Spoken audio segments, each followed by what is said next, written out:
دخلت الحمام بسرعة ونسيت حتى الفوطة وهدومي من كتر استعجالي. وبعد كده ما خلصت طلعت وقلت اطلع بسرعة عشان ابني ما بيلاقينيش قدامه بيعيط، ونسيت خالص موضوع اخويا دوت. وبعد كده خرجت بسرعة على اوضتي وقفلت الباب ورايا بالمفتاح، ولسه بتلفت ورايا لقيت اخويا. اتخضيت وفجأة ازيكم يا حبايب قلبي، عاملين ايه؟ يا رب كلكم تكونوا بخير. قبل ما ابدأ قصة النهاردة عايزاكم تعملوا لايك للفيديو واشتراك في القناة، وما تنسوش تفعلوا زر الجرس علشان يجيلكم كل جديد بننزله على القناة. ودلوقتي يلا نشوف صاحبة قصتنا النهاردة وايه حكايتها، ونشوف هنقدر نساعدها ونحللها موضوعها ده ازاي. وانا شخصيا شايفة ان هي مشكلة كبيرة، وهي فعلا في مشكلة ولازم نقف جنبها ونحلها لها. انا هناء، عندي 29 سنة، ست جميلة وجسمي حلو وشكلي حلو. يمكن ربنا اكتر حاجة اداهالي هي الجمال. وانا ليا اخ واحد بس، احنا الاتنين ملناش اخوات تانيين، واللي ربتنا بعد ابويا وامنا ما توفى عمتي. وعمتي دي ليها فضل كبير قوي علينا، هي اللي ربتنا وعلمتنا. دي ما اتجوزتش مخصوص علشان تقعد تربينا، وبصراحة هي بالنسبة لنا كل شيء. وانا عن نفسي بحبها جدا، بعتبرها مكان امي. يمكن امي لو كانت عايشة ما كانتش حبتني زي ما عمتي حبتني كده. انا لقيت معاها الحب والحنية والدلع والاهتمام وكل حاجة، وهي كانت سري. علشان كده بصراحة كده انا من ساعة ما كبرت وابتدى يتقدم لي العرسان وهي كانت شايفة الموضوع دوت، وعلشان كده اتكلمت معايا، وكانت يعني بتقولي ان انا بنت حلوة قوي، لكن مش محتاجة اتجوز اي راجل والسلام علشان بس اتجوز، واني لازم اختار زوج يناسبني. ما فهمتش قصدها، لكن هي كانت فاهمة كويس قوي ان انا يعني من صغري محتاجة راجل يعرف قيمتي كويس. لكن انا ما فهمتش كلامها دوت، ومع اول عريس اتقدم لي وقلبي ارتاح له وافقت عليه، وفعلا اتجوزت. ومع اول سنة جواز خلفت ابني. لكن هنا ابتدت المشاكل اللي بجد. جوزي يعني ما كانش اللي هو، وانا كان الموضوع ده عامل لي ازمة كبيرة. كنت طول الوقت حاسة ان انا لوحدي، مهما اتكلم معاه مش بيفهمني. وكمنه كمان كان اكبر مني يجي ب12 سنة. انا عارفة ان انا السبب، وان انا اللي اخترته، وان كل واحد بيدفع الثمن غلطته وبيتحمل نتيجة اخطائه واختياراته. لكن برضو انا ما كنتش عارفة ان كل ده هيحصل، وكنت بدور في جوزي ده على الحنان بتاع الاب اللي انا افتقدته. علشان كده قبل ما اتجوز واجرب يعني ايه جواز وبيت وعيلة، ما حسبتهاش كده. حسبتها ان هو هيحتويني ويبقى جوزي وابويا وصاحبي وكل حاجة ليا. لكن كانت مشكلة كبيرة ان هو مطلعش كده. كان يدوب كل مرة 5 دقايق والموضوع كله ينتهي. وطبعا الموضوع ده كان مضايقني وعامل لي أزمة بكل معنى الكلمة. كنتش عارفة أعمل إيه، وكنت دايما أشتكي لعمتي، وما كنتش عارفة إن أخويا بيبقى سامع كل حاجة. كانت دايما عمتي تواسيني تقولي معلش بكرة الحال يتصلح، وانتي برضو يعني حاولي تتكلمي معاه وتفهميه. لكن أكلمه إيه وفهمه إيه؟ بس مهما اتكلمت وفهمته برضو الست مننا ما ينفعش يعني ان هي تتكلم اكتر من اللازم، خصوصا ان الراجل ممكن يعني يفهمها غلط او اي حاجة من الحاجات ديت. وانا كمان كنت فاكرة كده، ما كنتش عارفة ان انا ممكن اتكلم معاه بصراحة في كل حاجة مضايقاني. علشان كده ما كنتش بتكلم، لكن الوحيدة اللي كنت بفضفض لها هي عمتي. وفي يوم من الأيام كنت بكلم أخويا وقلت له إن جوزي هيبات عند والدته، لأن والدته تعبانة جدا وإن هو هيبات معاها. ولما سألني طب ليه ما رحتيش معاه، قلت له أصل انت عارف دوشة ابني، وإن ابني لسه صغير وما بيبطلش عياط، وكمان هي تعبانة ومش ناقصها دوشة. علشان كده جوزي اتفهم الموضوع وراح لوحده. قال لي خلاص يا ستي، وانا هخلص شغل واجي ابات معاكي الليلة دي عشان ما تباتيش يعني لوحدك. فرحت، اصل انا برضو متعلقة باخويا ده هو ده اللي انا طلعت بيه من الدنيا. وفعلا جه وتعشينا سوا، وبعدين دخل هو في اوضته وانا دخلت في اوضتي عشان انيم ابني، ويدوبك نيمته وحطيته في سريره، السرير الصغير اللي جنب سريري، وقلت ادخل بسرعة اخد دش قبل ما ابني يصحى. اصل زي ما انا قلتلكم ابني بيصحى بسرعة، ويا سلام بقى لو صحي وما لقانيش جنبه بيتجنن حرفيا، وبيفضل يعيط زيادة ما هو اصلا بيعيط.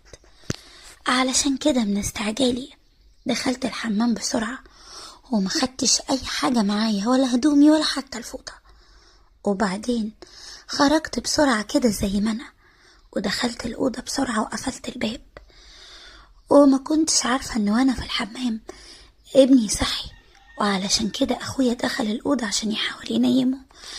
ما كنتش عارفة ولا خدت بالي منه، اصل هو كان قافل النور عشان ابني يعني ما يفوقش قوي ويعرف ينيمه تاني. وفجأة بتفت ورايا لقيت اخويا. اتجمدت في مكاني وما كنتش مصدقة نفسي. قلت له يا خبر، ايه اللي انت بتعمله هنا؟ هو طبعا اول ما شافني بالمنظر ده معرفش يمسك نفسه، اصل يعني زي ما تقولوا كده اول مرة في حياته يشوف حاجة زي كده. وانا كمان ما كنتش متوقعة ابدا ابدا ان انا اشوف اخويا هنا. وطبعا انا وقفت قدام المراية اظبط نفسي وشكلي، لكن سرير ابني بعيد عن المراية شوية يعني ما شوفوش، وانا كمان ما ولعتش النور علشان ما فوقش ابني واقدر انام شوية قبل ما هو يصحى. لكن طبعا الصدمة فوقتني ولقيته بيقول لي شش وطي صوتك ابنك هيصحى. قلت له رد عليا الاول، ايه اللي دخلك هنا؟ قال لي الولد كان بيعيط، انتي زي ما سمعتوش. قلت له طب وانتش عرفك ان انا مش في الاوضه؟ قال لي ما انا عديت من قدام باب الاوضه دخلت المطبخ ولقيت الاوضه فاضيه وسمعت صوتك في الحمام، ولما لقيت ابنك بيعيط وانا راجع قلت حاول اسكته شويه. وعلى فكره انا سمعت كلامك مع عمتي، ليه صابره وساكته عن كل ده؟ ليه شايله كل ده لوحدك؟ وقتها معرفتش اقوله ايه ولقيت نفسي سكت. وفجأة لقيته بيعمل حاجات معرفتش اقوله حتى انت بتعمل ايه. تقريبا الحاجات دي انا كنت محتاجاها جدا، علشان كده ما اتكلمتش سبته. وساعتها حصل اللي حصل، ومن اليوم ده ابتدى اخويا كل ما يلاقي فرصة ان جوزي مش موجود او عند اهله يجي على طول. وانا بصراحة مش عارفة اعمل ايه. الموضوع مع اخويا مختلف واحسن بكتير، لكن انا مش عارفة اعمل ايه. علشان كده انا جيت لكم النهاردة وحكيت لكم قصتي، وانا بثق في رأيكم ورأي صاحبة القناة. علشان كده انا محتاجة حل في اسرع وقت ممكن، وانا هستنى كل التعليقات بتاعتكم واقراها كويس، ويا ريت تساعدوني في اقرب وقت. انا مش عارفة اصلا انا عملت كده ازاي، انت اخويا وده ما كانش ينفع. بصلي وقال لي عادي محدش هيعرف حاجة صدقيني. وبعدين اديكي شايفة الجو كان برد ازاي، ده الجو كان تلج، واحنا كنا محتاجين ان يعني يكون في شوية دفى. قلت له دفى؟ هو اللي حصل ده دفى؟ انا اصلا مش عارفة انا ازاي وافقتك ومش عارفة هعمل ايه بعد كده. قال لي ايه المشكلة؟ ما انتي كده كده متطلقة، يعني مفيش حاجة حصلت. اصلا الموضوع كان حاصل من قبل كده. فقلت له ايوه فعلا، الموضوع كان حاصل من قبل كده، لكن مش عارفة بسبب كده ايه اللي ممكن يحصل. قال لي انا عايزك بس تكبري دماغك من الموضوع ونشوف. وقلت له يعني ايه نشوف؟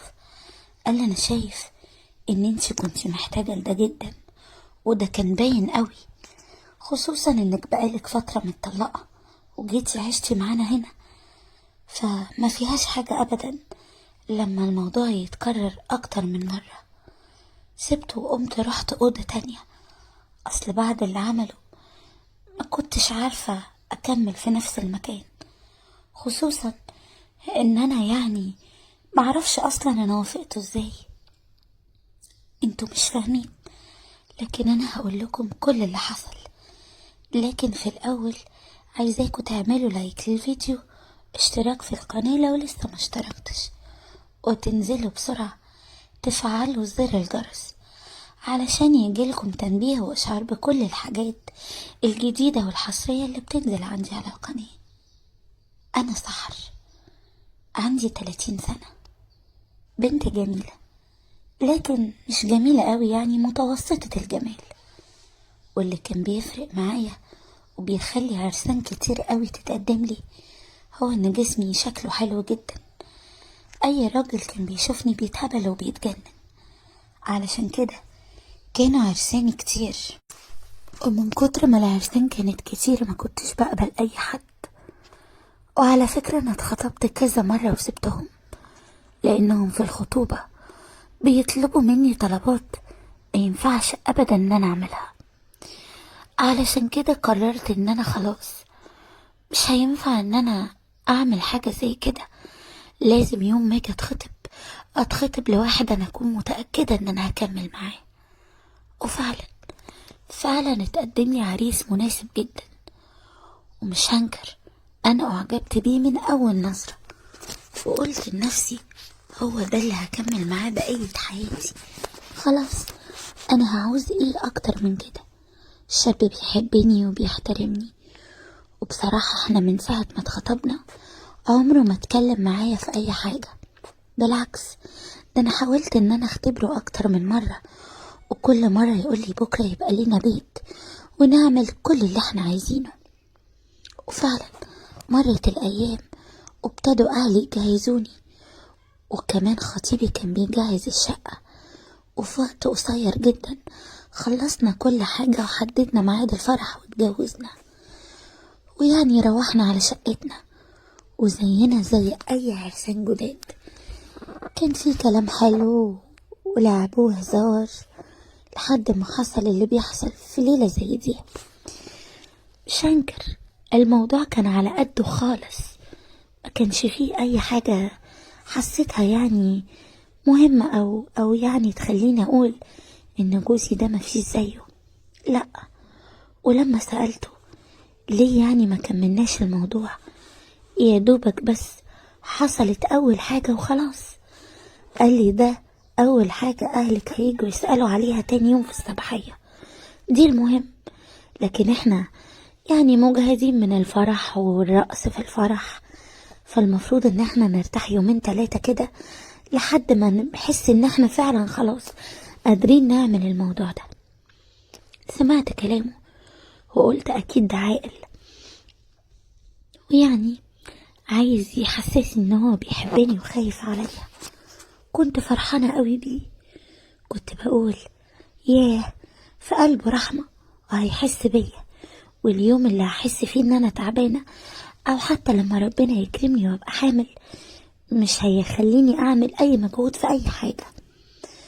علشان كده سمعت كلامه، وتاني يوم جم اهلي وفرجتهم على الحاجة اللي كانوا جايين يشوفوها علشان يطمنوا.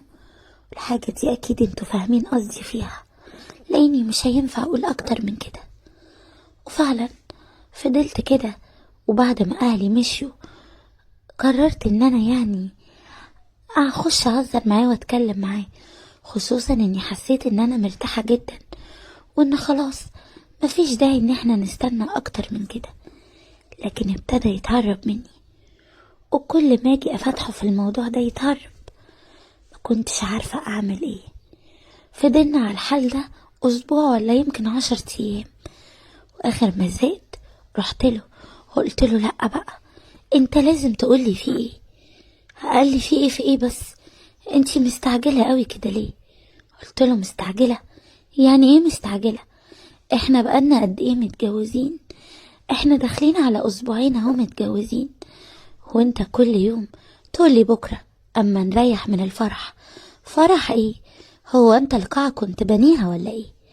وبعدين انا مش عارفة انت اصلا ازاي كده. ده اي شاب بيتمنى يتجوز خصوصا عشان الموضوع ده. لقيته بصلي كده وسكت شوية، وبعدين لقيته بيقولي بصي بقى، بصراحة انا مش هينفع اخبي عليكي اكتر من كده، لازم اصارحك، وانتي ليكي حرية الاختيار، يا تكملي يا تسيبيني. وصدقيني لو قرارك ان انتي تسيبيني انا هطلعك قدام الناس احسن ست في الدنيا، بس توعديني ان اللي هقوله ده هيفضل سر ما بينا. بطني وجعتني. قلت له سر ايه؟ وايه اللي انت لازم تقولهولي؟ اتكلم بسرعة انت. قال لي بصراحة كده انا ماليش في الجواز اصلا، وما كانش ليا جواز من الاساس. ويوم دخلتنا اللي حصل ده حصل بعد ما خدت ادوية كتير وحاجات كتير عشان يدوب الموضوع يقف على رجله. قلت له ياه للدرجة دي؟ طب وخطبت واتجوزت ليه من الاول؟ قال لي زن اهلي. اعمل ايه؟ قلت له زن اهلك؟ ما كنتش عملت الخطوة اللي كان المفروض تتعمل، كنت سبتني زي ما انا، كنت قلت فيا اي حاجة بس كنت سبتني زي ما انا. دلوقتي انا ولا عارفة اكمل ولا عارفة اتطلق. هقول ايه للناس اللي هيعرفوا ان انا اتطلقت بعد اسبوعين جواز؟ هيقولوا عليا ايه؟ وبعدين انا بصراحة مش عارفة اقولك ايه. قال لي فكري براحتك، واي حاجة انا معاكي فيها، عايزة تكملي انا ما عنديش مشكلة. قلت له انت اللي ما عندكش مشكلة؟ ازاي؟ واكمل على اساس ايه؟ انا نفسي ابقى ام واخلف ويبقى عندي اطفال وعيلة. انا معلش مش هقدر اكمل، انا هروح بيت اهلي ويا ريت تطلقني. وانا لازم اقول لاهلي على الاسباب. فضل يترجاني كتير، وكل ما يتكلم معايا يقولي عشان خاطري اوعي تقولي لحد وتفضحيني. وفعلا انا وعدته ان انا مش هتكلم، ورحت بيت اهلي وتم الطلاق. ووقتها قلنا ان هو عصبي بزيادة وان هو مد ايده عليا، ودي كانت اكتر حاجة ابويا موصيها له، ان عمره في حياته ما يمد ايده عليا، وان لو في اي غلط حصل مني يرجع لابويا وابويا يجيب له حقه. وطبعا هو ما نفذش الكلام ده، فعشان كده ابويا طلقني منه. لكن الوحيد اللي حكيت له قصتي والحقيقة كلها هو اخويا اللي اصغر مني. حكيت له لاني ما كانش ليا اصحاب ولا حد، وكنت حاسة ان انا محتاجة اتكلم. لكن من ساعة ما انا حكيت له وهو ابتدى يبصلي بصات غريبة. يعني طبعا انا في بيت اهلي ممكن اطلع انضف اعمل حاجة في البيت اقعد براحتي زي ما كنت بقعد، لكن اخويا نظراته ليا اتغيرت، وبقى عينيه رايحة جاية معايا في الرايحة وفي الجاية، لدرجة ان انا حسيت انه هياكلني بعيني اكل. وفي يوم كان الجو برد، كان في شتاء، وكان بصراحة الجو عامل زي التلج بالظبط. لقيته بيخبط على باب اوضتي. قلت له اتفضل. قال لي ينفع ابات هنا النهارده؟ اصل الجو برد قوي في اوضتي، وانت عارفه ان الشباك بتاعي مكسور، فمدخل بقى ايه ما اقولكيش تلج. صعب عليا. قلت له ماشي، انا هنام هنا في الارض وانت اطلع نام هنا. لكن قال لي لا، انا في جنب وانتي في جنب. ها قلتي ايه؟ وافقت لان ده اخويا يعني عادي. لكن بعد شويه ابتدى يعمل حاجات مش اللي هي، وانا كل ده اقول اكيد مش قصده، اكيد مش واخد باله. لحد ما مرة واحدة كده حسيت ان انا مش في الدنيا، خصوصا ان انا جربت الموضوع ده حتى لو مرة واحدة. وطبعا انتوا اكيد فاهمين اي ست مكاني هيبقى ايه شعورها. وفعلا حصل اللي ما كنتش احب انه يحصل ابدا. وطبعا لما الموضوع خلص دار بيني وبينه الكلام اللي حكيته لكم في الاول. المشكلة ان هو مش شايف ان ده غلط، شايف ان ده عادي ودي حاجة انا كنت محتاجة لها، وان هو يعتبر يعني خدمني. وانا دلوقتي مش عارفة اعمل ايه. انا بجد مش لاقية حل. ما ينفعش افضل انا وهو في نفس البيت، لان انا كل مرة بضعف وانا مش عايزة ده يحصل. وفي نفس الوقت هروح فين؟ انا ماليش حد هروح له. وحتى لو ليا ابويا لا يمكن يوافق بحاجة زي كده. وطبعا انا مش هقدر اقوله على الحقيقة. علشان كده انا لما تابعت القناة وشفت ان في قصص كتير مشابهة ليا، قررت ان انا ابعت لصاحبة القناة على الخاص عندها. وهي بصراحة قالت لي ان هي هتعرض قصتي، ولازم استنى كل التعليقات اللي تيجي على القصة عشان اعرف يمكن الاقي الحل عند حد فيكم. وياريت تقولولي الحل ده من غير تجريح.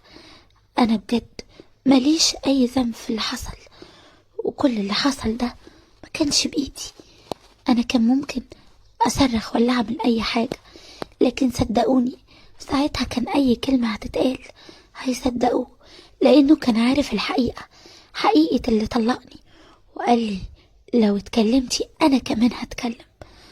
وانا قلقانة ان تحصل اي حاجة، حمل ولا حاجة. علشان كده انا جيت لكم، وانا طبعا هستنى كل التعليقات بتاعتكم واقراها كويس، وياريت تقولوا لي الحل. واول ما رجعت لقيتهم هما الاتنين، مراتي وصاحبتها، والاتنين جاهزين، الاتنين زي القمر. بصيت لمراتي كده وانا مش عارف اقول لها ايه. دخلت المطبخ قلت اعمل لقمة اكلها. ما اكيد طبعا ما فيش اكل في البيت، ما هو من ساعة ما صاحبتها جت وهي ما بتعملش حاجة. دخلت اكلت لقمة سريعة وبعدين دخلت انام. لكن لما دخلت اوضتي مراتي ما جاتش ورايا كالعادة، ولا حتى اتكلمت معايا. قلت انا لازم اعرف هما بيتكلموا في ايه. ولما قمت من على سريري وقربت ناحية باب الأوضة سمعتها وهي بتقول لصاحبتها: ها، ايه رأيك؟ كنتي مبسوطة النهاردة؟ قالت لها: اسكتي يا بت، ده انا اول مرة في حياتي من ساعة ما اتطلقت اعيش يوم زي كده. قالت لها: تعرفي انا لو اضمن جوزي وافق كنت كلمته، وهو بصراحة قدها وقدود. ما تعرفيش انا بعمل معاه ايه؟ ده انا ببقى عايزة اهرب من الموضوع لولا ان ده حقه. قالت لها: يا سلام، يعني هو يعني في الموضوع ده بجد شاطر قوي كده؟ قالت لها: ما اقولكيش، تعرفي ده احنا ليلة فرحنا دي اوضتنا كانت عاملة زي حلبة المصارعة، مش عارفة اروح منين ولا اجي منين يوميها. وبصراحة لما جربت ما بقيتش قادرة استغنى. قالت لها: بس انا عايزة اسألك سؤال، يعني انت مش بتحاولي تحسسيه بكده؟ قالت لها: ايوه، عشان يعني طلباته ما تبقاش كتير. لكن خلاص، انا من ساعة ما انت جيتي وانا عارفة ان كل حاجة هتتحل. المهم بس ان احنا نقنعه بالموضوع ده، لاني بصراحة مش عارفة هيقتنع ولا لأ. كلامها كان كله ألغاز، وانا واقف ورا الباب مش فاهم حاجة. وفجأة لقيتهم هما الاتنين دخلوا الأوضة، وانا كنت وقتها واخد راحتي شويتين. ولقيت مراتي بتقولي: ازيكم يا حبايب قلبي، يا رب كلكم تكونوا بخير. قصة النهاردة قصة حصرية حقيقية، قصة حلوة جدا وانتوا هتحبوا تفاصيلها. لكن قبل كده عايزاكم تعملوا لايك للفيديو، اشتراك في القناة لو لسه ما اشتركتش، وتنزلوا بسرعة يا حلوين تفعلوا زر الجرس علشان يجيلكم تنبيه وإشعار بكل الحاجات الجديدة والجميلة والحصرية اللي بتنزل عندي على القناة. يلا بسرعة، مستنيين ايه؟ ودلوقتي يلا بينا ندخل في قصتنا ونعرف ازاي هنحل المشكلة دي. والمرة دي القصة مش بتاعت ست، القصة الراجل حكاها لنا وبعتها لي عشان اقولها لكم، وانتوا تقولوا له يعمل ايه، يكمل زي ما هو ولا يرجع في كلامه. ودلوقتي يلا بينا يا حلوين. انا راشد، عندي 42 سنة، متجوز بقالي 10 سنين، وربنا ما رزقنيش بأطفال. مراتي حلوة قوي وانا بحب الموضوع العلاقة ده جدا جدا، لكن هي معرفش، ساعات احسها عايزة الموضوع ده وساعات لأ. كل ما اطلبها تيجي معايا بالعافية وتقولي لأ، اصل انا مش فاضية، اصل انا عندي ظروف، اصل واصل واصل، وكل مرة تطلع لي بحاجة شكل، لدرجة ان انا كنت بقعد اتكلم معاها واقول لها لو انتي حاسة ان في حاجة ناقصاني او انا مش مرغوب فيا قوليلي. لكن كانت دايما تقولي ان هي بتحبني قوي وما تقدرش تعيش حتى يوم واحد من غيري، لكن هي الموضوع ده بيبقى فعلا عندها ظروف منعاها، وده اللي بيخليها ترفضني. بصراحة ما كنتش مقتنع، لكن ما كانش قدامي اي حلول تانية غير اني طبعا اصدقها. اصل يعني هقول لها ايه؟ هقول لها لأ انتي بتكدبي؟ لأ طبعا. وفي يوم من الايام واحنا قاعدين مع بعض بنتفرج على التلفزيون، جرس الباب رن، قمت افتح، لقيت ست حلوة قوي قوي، احلى من مراتي كمان، ماسكة شنطة هدوم صغيرة في ايديها وبتسألني على مراتي. قلت لها انت مين؟ قالت لي انا صاحبتها، ممكن تناديها لي ضروري لو سمحت. بصراحة حلوة زيادة عن اللزوم، لدرجة اللي يبقى واقف قدامها يبقى مش عايز يسيبها ويدخل. المهم ناديت مراتي، اول ما شافتها اخدتها بالحضن، قالت لها مالك؟ ايه اللي حصلك؟ بتعملي ايه هنا؟ قالت لها انا اتخانقت مع جوزي خناقة كبيرة جدا، وعلشان كده انا سبتله البيت، ولو كنت رحت عند اهلي كان هيجيلي، وانتي الوحيدة اللي جيتي على بالي. قالت لها طبعا يا حبيبتي، تنوري بيتك ومطرحك، تعالي تعالي ادخلي. وفعلا دخلت، وبعد شوية لقيت مراتي بتناديني ودخلتنا اوضه النوم. قلت لها في ايه؟ قالت لي بص، معلش يا حبيبي، انا عارفه ان انت ما بتحبش المفاجآت، بس اديني اهو قاعده جنبك وما كنتش عارفه اي حاجه. قلت لها في ايه؟ خلصي.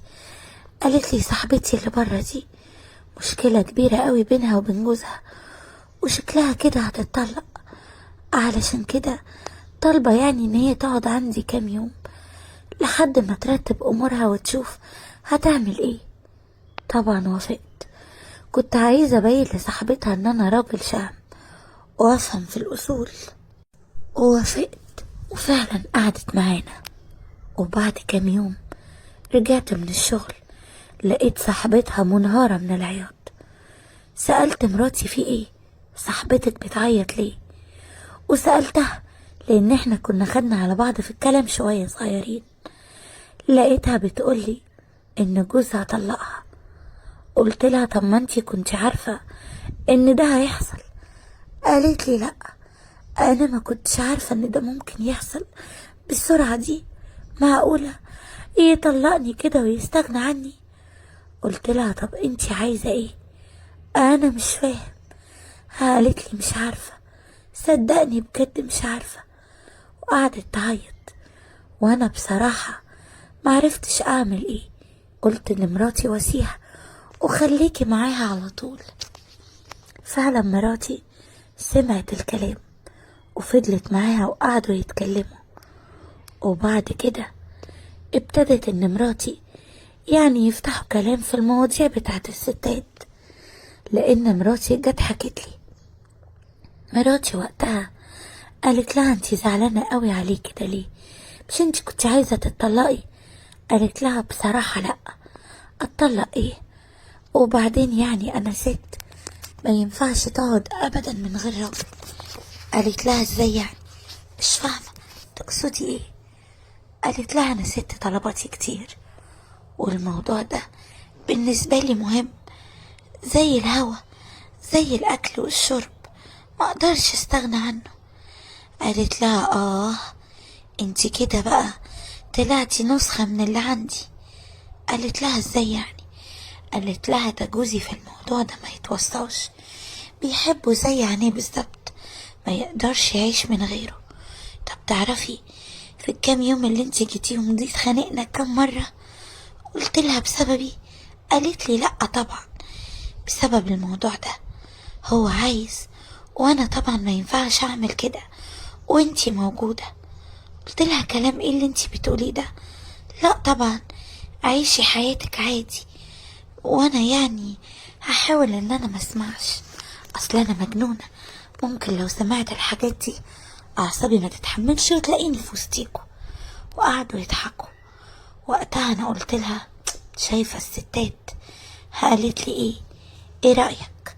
قلت لها رأيي في ايه؟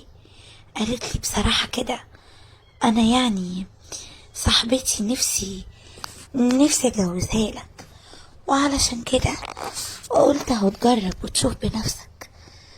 معرفش مراتي كان ايه اللي في دماغها، لكن وقتها او بعديها بشوية عرفت ايه السبب، وعرفت ان مراتي وصاحبتها كانوا بيعملوا حاجات هما الاتنين، والحاجات دي ما ينفعش اصلا اتنين ستات يعملوها. معرفش هما عملوا كده ازاي، وعلشان كده انا وافقت، وبقينا كل ليلة انا ومراتي وصاحبتها، هي اللي جابتها لي لحد عندي. كنت يعني اعمل ايه؟ ارفض؟ لا، ما كانش هينفع اني ارفض.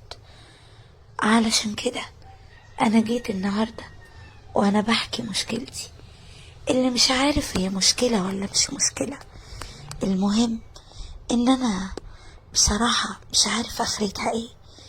ايوه الموضوع ده بيحصل، بس صاحبتها مفيش جواز كده يعني، الدنيا ماشية كده. وانا بصراحة اي نعم بحب الموضوع ده، بس ما احبش اعمل حاجة غلط.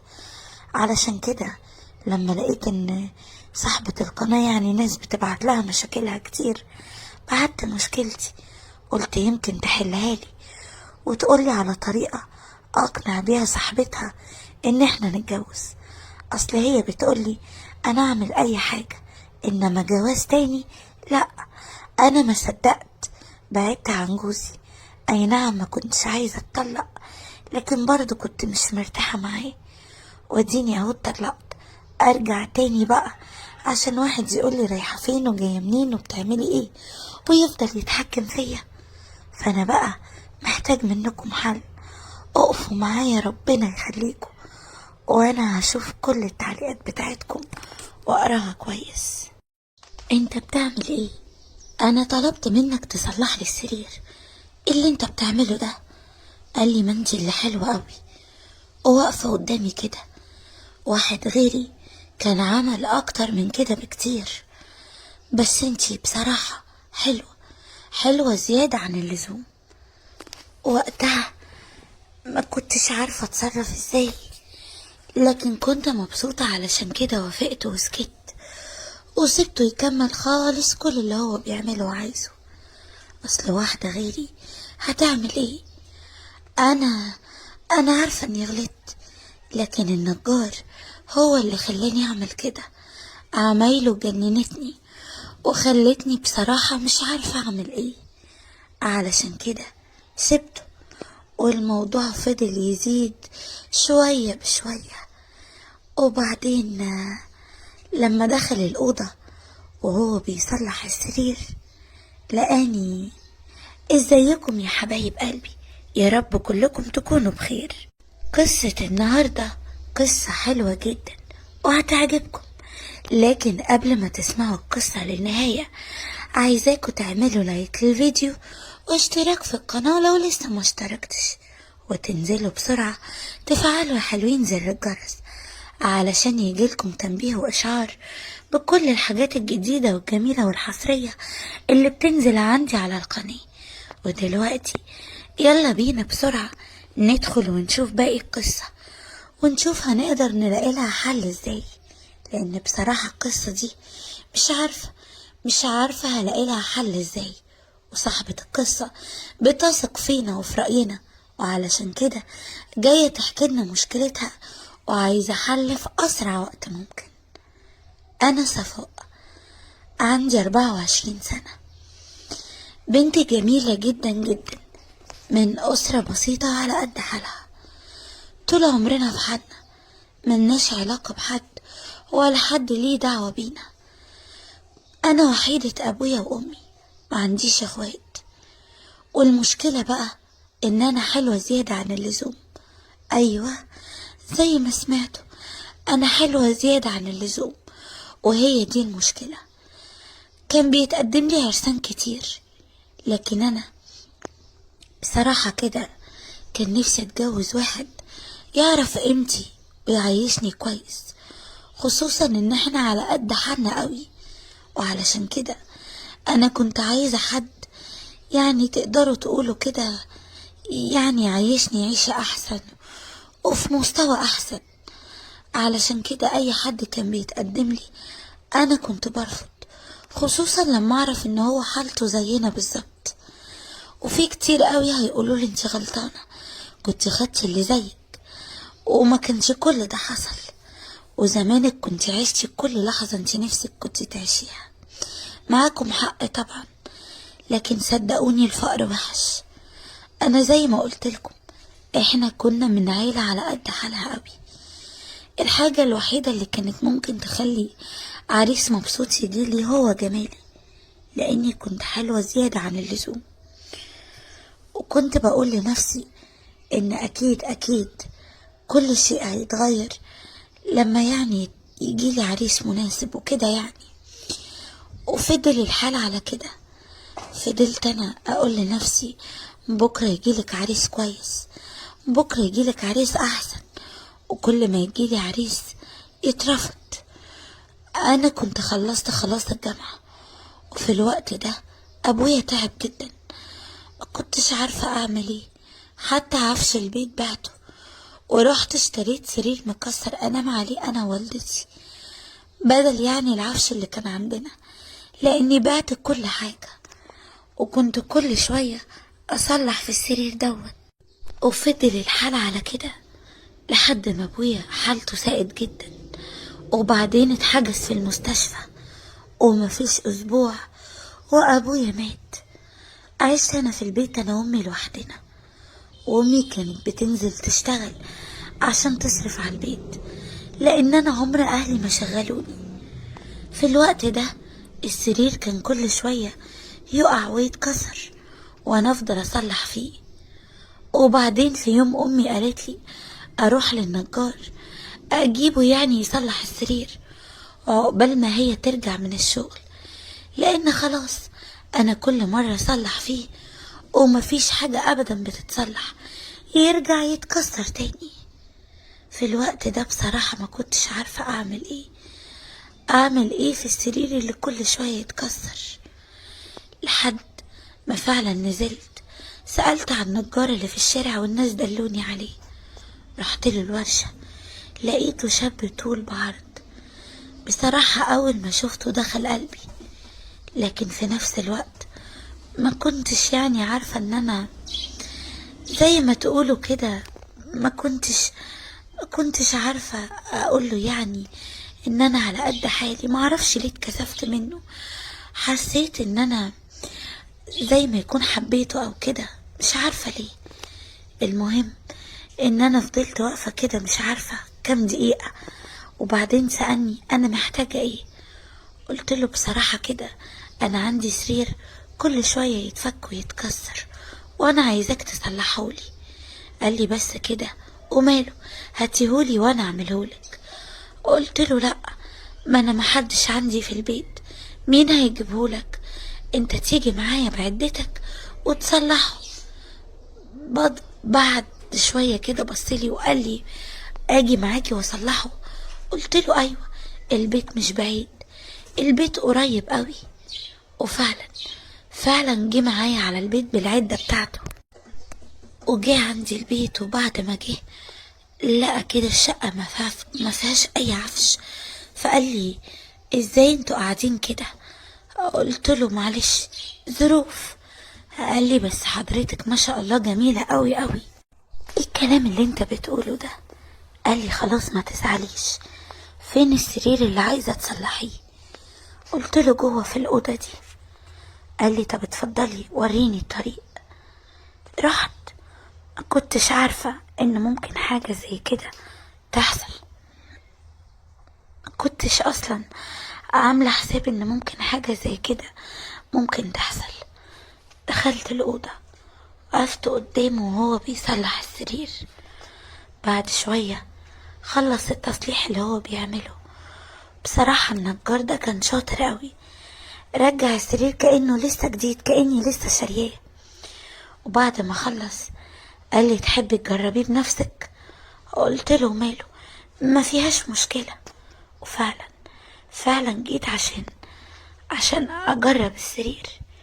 لكن اللي حصل ما كنتش ابدا اتوقعه. لقيته فجأة كده، مش عارفة اقول لكم ايه، عمل عملته وانا كنت مبسوطة. ايوه، كنتش عارفة اقول له لا ولا بلاش كده، ولا انت اتجننت، ايه اللي انت بتعمله ده؟ لا بالعكس، ده انا سكت خالص وما اتكلمتش ولا نطقت، زي ما يكون كان عاجبني اللي بيحصل. وهو شغال عمال يقول لي جمالك مش طبيعي، اول مرة اشوف واحدة حلوة كده. كنتش عارفة اعمل ايه ولا اتصرف ازاي. معقولة انا انا يحصل معايا كده وافضل ساكتة؟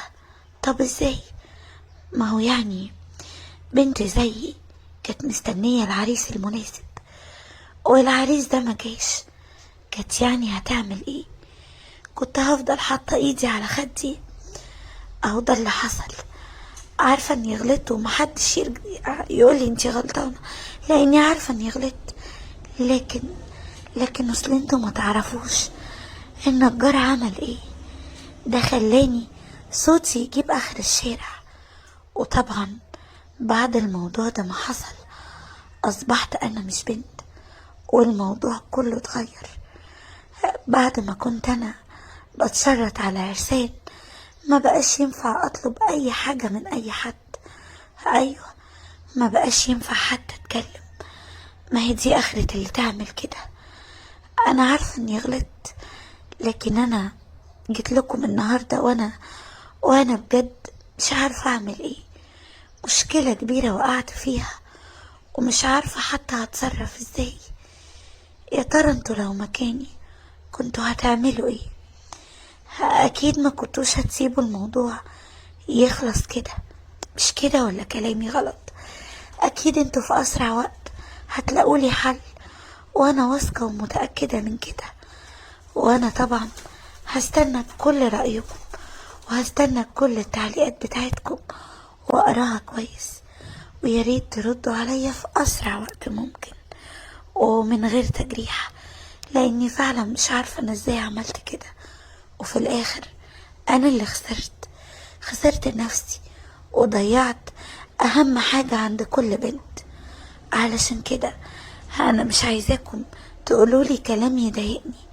انا جايلكم النهاردة وانا فعلا مكسورة، ومحتاجاكم تقولولي على حل يفيدني. وانا صدقوني مش هعمل اي حاجة غير اللي انتوا هتقولولي عليها. شكرا ليكم قوي من قبل حتى ما تعملوا التعليقات بتاعتكم. مش عايزاكم تكونوا زعلانين مني ولا تفكروا ان انا ست وحشة او بنت وحشة. لا، انا عايزاكم تقدروا ان انا فعلا اتضحك عليا وغلطت، ومفيش بني ادم ما بيغلطش. شكرا.